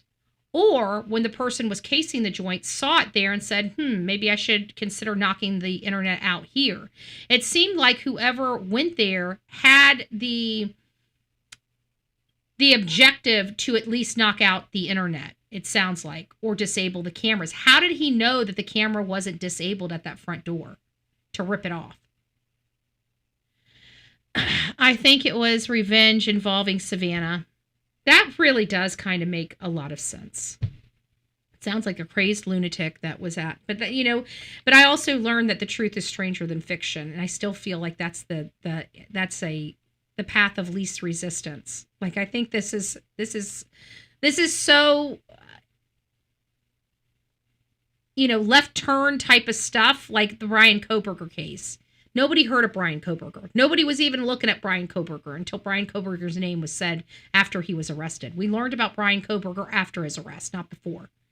And I feel like this is going to be that same dynamic. I just have this gut feeling this is going to be somebody that we're not looking at. This is going to be somebody that's going to be like, oh my gosh, I really do believe. And when we see him, we're going to be like, why? We're not going to understand, just like we didn't understand in Brian Kohberger. We're not going to understand this. We're going to find out that poor Nancy is gone. God knows what she went through, but I feel like there's a piece of me that feels like this was sexually motivated. Not that sexual assault or rape is for the gratification. It's the power, it's the control, it's the godlike ability it makes that person feel. I feel like, that this is starting to turn to one of those creepy, messed up situations like that. I don't know why, but there is a theory that's very, very strong in my gut that makes me feel like this was Nancy had an electrician at her home in the last few has. I don't know, but it doesn't necessarily need to be at her home. It could have been at the neighbor's home. It could have been at the person behind her. It could have been at somebody that maybe they were over the neighbor's house and somebody was working on the neighbor's house and they were chit-chatting, They were chit-chatting and maybe Nancy Guthrie came up into the conversation. Oh yeah, we got a famous family right next door, as a matter of fact. Nancy Guthrie, Savannah Guthrie from the Today Show. Oh, that's her mom that lives right there. Right? So, I mean, we don't really know what we're looking at here. I have to trust the sheriff, and I know it's hard, and I know a lot of people, you guys don't, but I have to trust the sheriff in the exclusion of the immediate family. Savannah, her brother, sister, and their wives and husbands. I have to trust that. And the reason why I do trust that, because it's my experience. We've had many people cleared in cases where professionals said we should never clear anybody, but they did. We've had people cleared in the Michael Monkey Vaughn case. His mom and his dad were cleared long before we ever had a person identified in Michael Monkey Vaughn's case. We had all of those people in the Idaho 4 that were cleared, all the people in the house the morning that call came in, the neighbor, and the hoodie guy, that was walking with the girls. Those were all those people. And everybody's like, oh, it had to be. How do they know? How do they know? They didn't have time enough to clear their entire alibi, And everybody was saying that too. Remember that. Don't forget those times, because you guys got to remember all those statements when those people were being cleared. We're hearing all those statements about Tommaso today, and guess what? All those people were truly cleared. So I don't want you guys forgetting about the cleared people in all these past cases we've had. And guess what? Everybody that was said to us by law enforcement as being cleared, they were never suspects. They never became they didn't clear them and then, come back and then convict them, So our experience has been when law enforcement tells us there is that somebody is cleared, that they're truly cleared. Electric technician that would know which wire went to which home in the area that they wanted. But you got to remember, if in those boxes, they're already labeled. Go look if you guys want to. If you guys have an opportunity to go look in a utility box in your neighborhood, if it's not locked up, do not break the lock. It is crime. But if you look at them, you'll see that they're labeled. They're labeled. Even my Verizon box out in my front yard, right? When you unlock the box and you lift it up, I've got the neighbors down there hooked into it. I've got like 3 different neighbors hooked into the box, and they've got all the wires and which way they come in. They're labeled in that box because they just did some work. I had to have them when we had the hurricane a couple years ago, when they came and picked up all the fence that I had out at that time. The claw came down and hit one of my cords and ripped my internet out, and I didn't know it. Just ripped it out of it. You couldn't even see it. It did it so clean that it ripped it under the ground and put it back under the ground all in one swoop. So we couldn't figure out where the break was, but it was after that claw came down. And so when they had to run me a new line, I had an opportunity to go out there because, again, Southern values. Now I'm going to be thinking about offering anybody beverages or food again after this case, after learning about Nancy Woodrum's case. But of course I went out there to give the gentleman, some ice water, a bottle of ice water, not ice water, but cold water. And while I was there, I could see that they were marked. So all the cords are marked. So typically in this society, if you open one of those things, you're probably going to be able to know which cord goes to which home because they're already marked.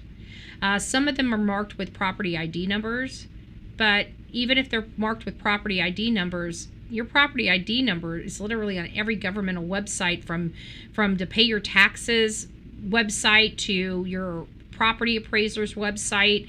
Your PID, your property ID, is on all of that, and it's public record. So if this person is already doing reconnaissance, which it sounds like from the neighbors, that's what this person did on January 11th, then they may have, if they opened that box at that time, they may have realized that this might be property ID and would have gotten her property ID number before they got there.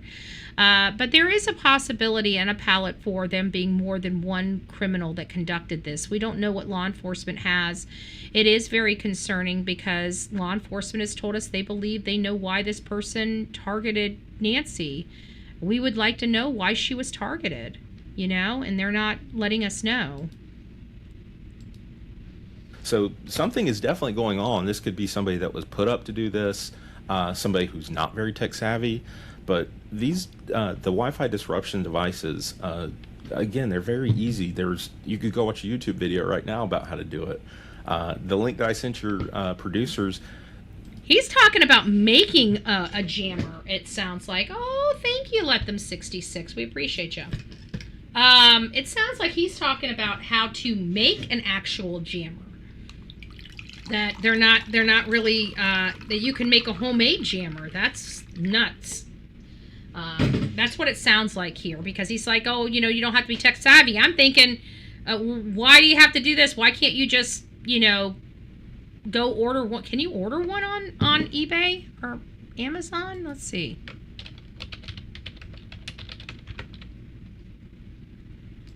Signal. Jammer.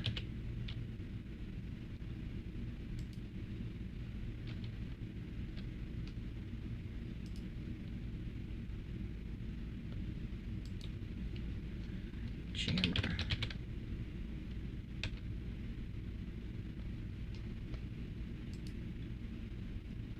Okay. Oh. So it looks like you can get hidden camera detector, spy camera finder, bug detector, no, listening device, hidden camera detector. So it's not giving us an actual signal blocker.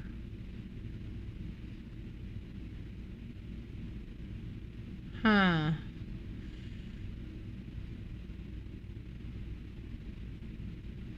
So they don't really have signal jammers. They're not being advertised as Wi-Fi jammers. Here we go. Hidden camera detector, Wi-Fi scanner find. So let's go over to eBay.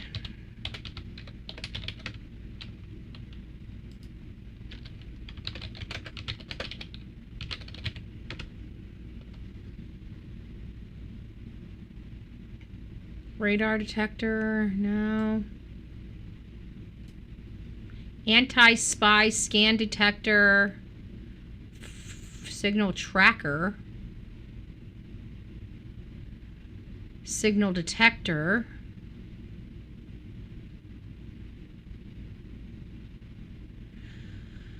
Maybe.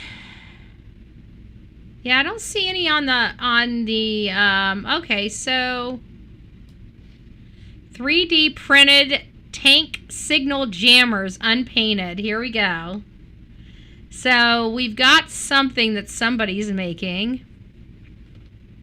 Interesting. I mean, okay. Just 3D printing, 3D printers. I guess those things can. So we got only one.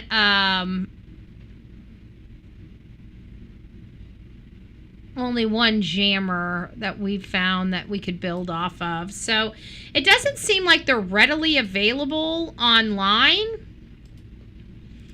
I guess that's good. They're not readily available online, but it seems like that, according to this guy, you can make them. Maybe he did take a walkie-talkie and turn it into a signal jammer. But somebody had also brought up to me in this chat about a detector, a camera detector, or a signal detector. Maybe the reason why he started freaking out about that camera as soon as he walked up on the porch, maybe his camera detector thing in his pocket hit on him, letting him know that was transmitting signal. And he freaked out a little bit and tried to cover it up because it was transmitting signal. And maybe that machine in his pocket was letting him know it's transmitting signal. And maybe that's the surprise on his face, is maybe he thought the house was knocked out, and maybe they knocked out the house behind hers instead of hers. And when he approached that front door, the machine was vibrating in his pocket, and he's like, oh shit, That could have been might have been something in line like that. He punched it or grabbed it. Yeah, but they should have still picked up all of that stuff. We even heard there was itty bitty bits of glass down on that ground. Those itty bits of glass could be in his hair, could be in his shoes, could be in his socks. They should have been able to find this guy.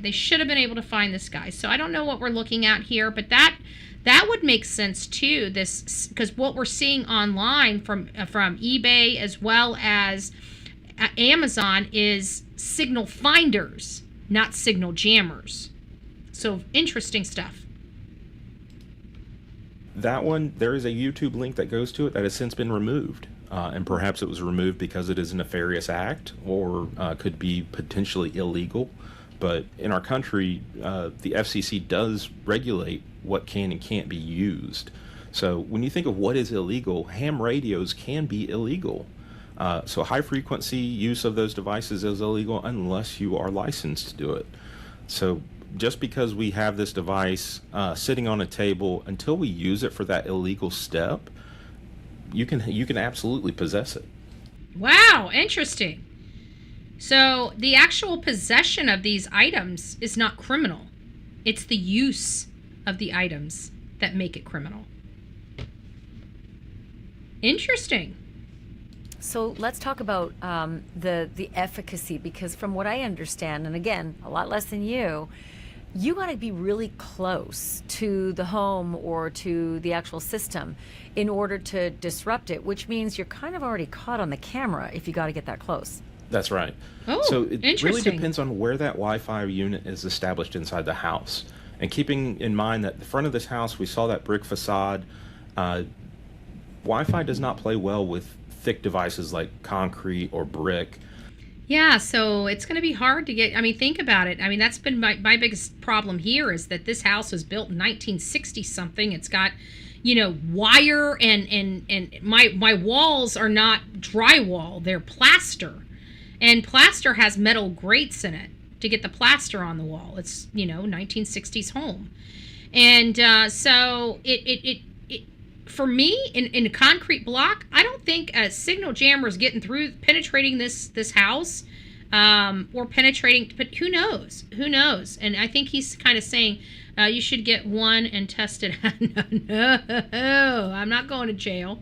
I act within the confines of our law. You will find out. I used to be a lawbreaker. I'm not a lawbreaker anymore. I like to follow the law. The only way I would ever be able to do that would be probably in the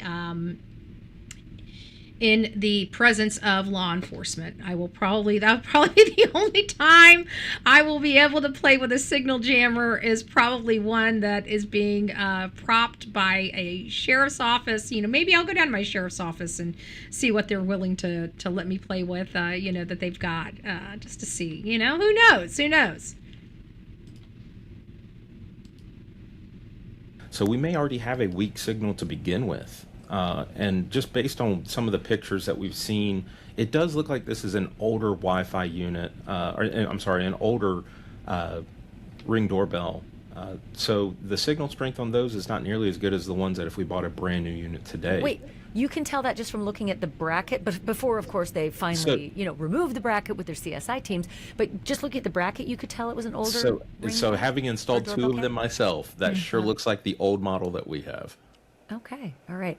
So again, you would have to get fairly close to the home, and then fairly close to the the router in the home to be able to disrupt things. Correct. Yeah. So maybe that if they did have this jammer or created a jammer, be careful. Come on back down. If you put a metal roof on your house, that will affect that. I got a metal roof on my house, that's for sure. It cost me almost $15,000 for that metal roof. Never in my life paid that much money for a freaking roof before. Anyways, let's not get into it. I get pissy and shitty when I gotta spend money. The ones that, if we were to buy this right now, it's not going to knock out the entire neighborhood block. It's going to isolate the network that it's trying to disrupt, and you've got to be fairly close. You've got to be within, I'd say, probably 20 or 30 meters from that.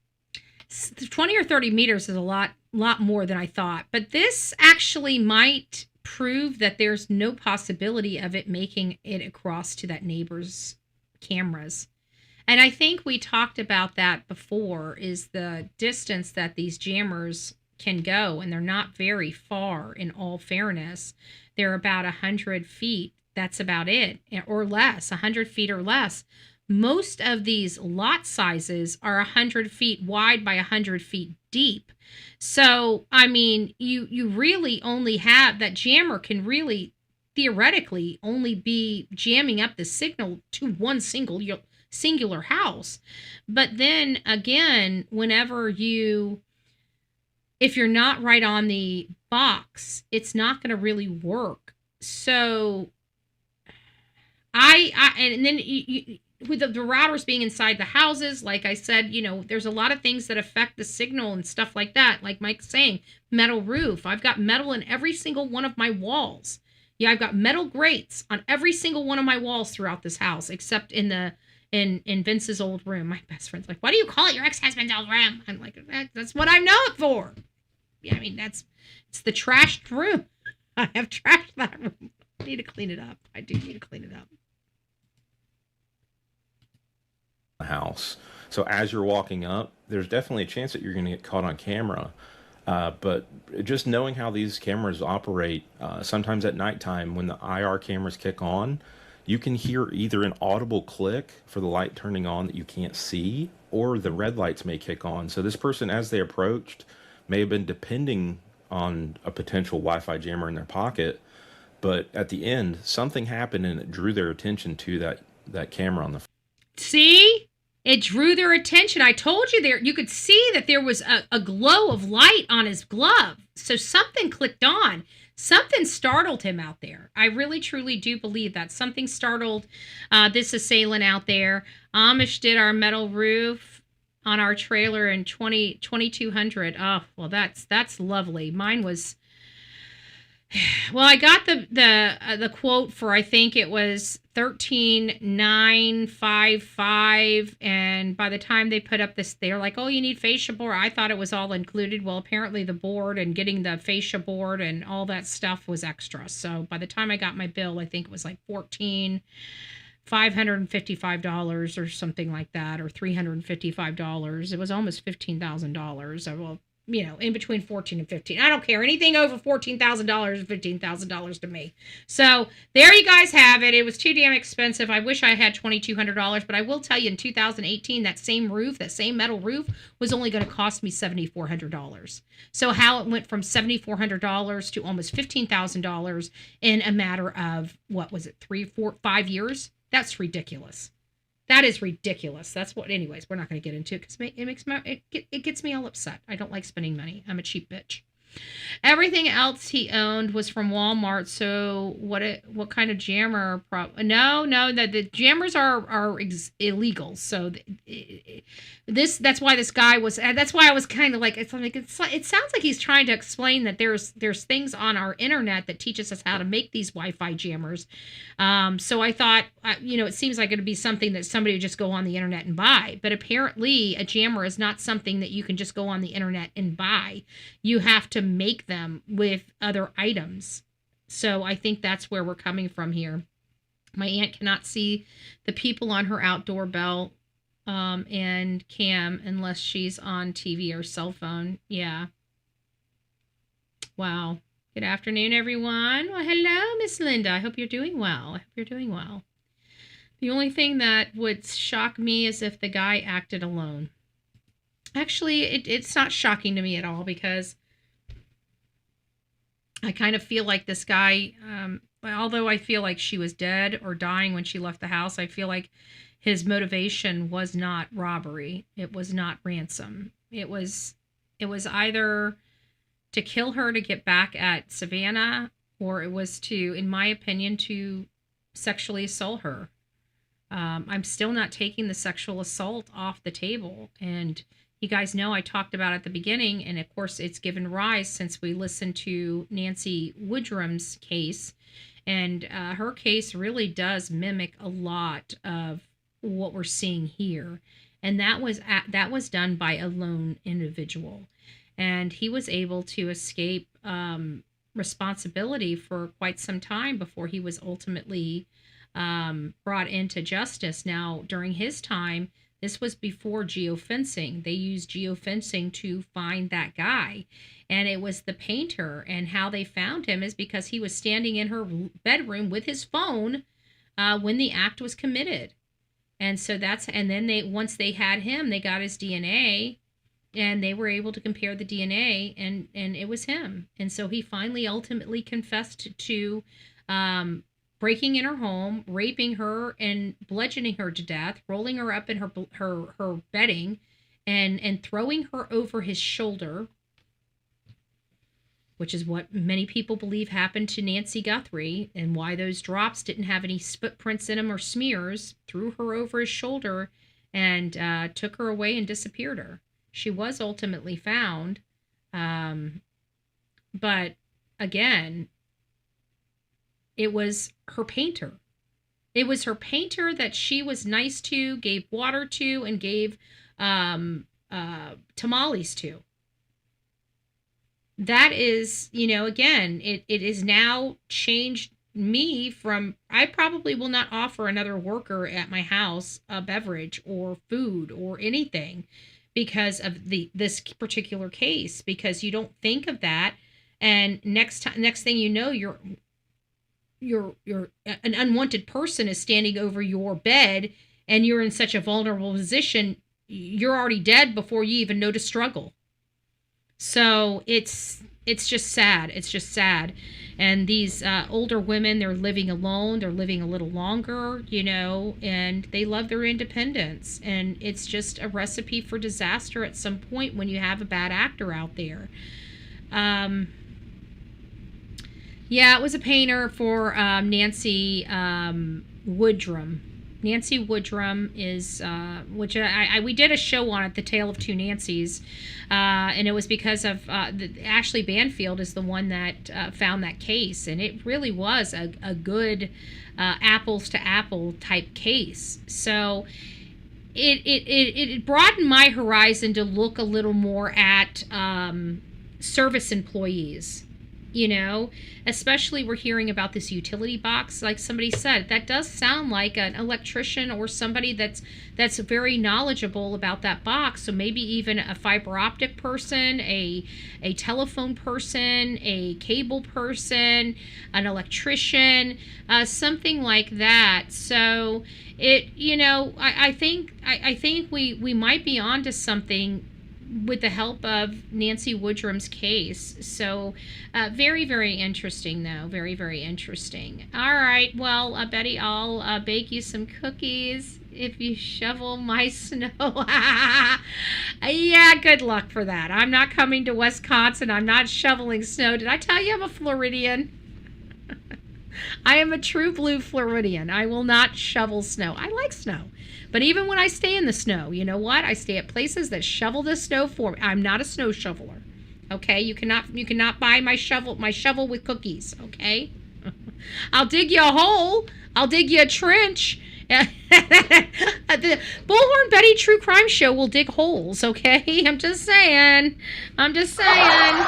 Lawfully and legally. So was this a signal jammer? Was this utility box? I don't think we really know. We all have our assessments, our assumptions, our opinions about the fact. Was this were cameras intentionally dropped off? What surprised him when he saw that camera turn on? It's very interesting stuff. We're still trying to identify the behaviors. Interesting, very, very weather. We have the past days, cookies. Someone who knew she no longer had her dog. Oh, that's another thing. How did they not know that there wasn't an animal? You get up to this house, if it's nighttime, there's been times that, I don't know what it is, but it's usually raining. Delilah will just start barking in the middle of the night and wake me slap up out of a sleep. It doesn't happen very often, but when it does happen, it's usually storming really bad outside. So it does make you realize that somebody would have had to known she had no animals in the house with her. You made a valid point. Blessed happy Nana.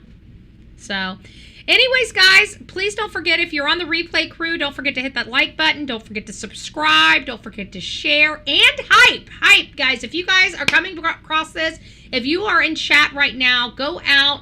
When we end, hype this show. Hype this show. Show your support for Bullhorn Betty, the work we do here on this channel.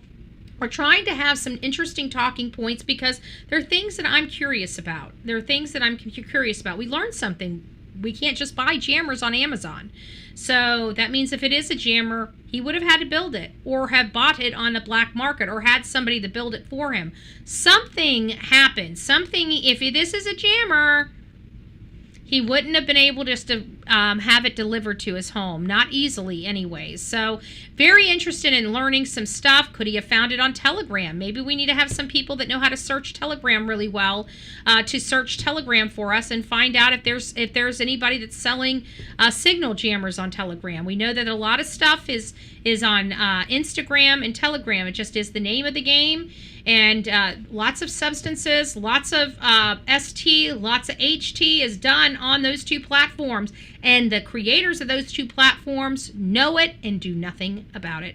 All right, guys, rock it out with your coffee beans out. Don't forget to be fearless. If you see something, say something. An ounce of prevention is worth a pound of cure. And until next time, please be safe, but more importantly, kind to one another. God bless, and we will see you probably, maybe later tonight. I haven't decided, am I going to do a late night show on Sunday or if I'm just going to wait until Monday. We've got a lot to go over, so I've got to construct my week. It's going to be freezing cold here Tuesday, and I've got a meeting downtown on Tuesday. So we're going to be going very, very early on Tuesday morning and most likely Thursday morning as well. I will decide at that point.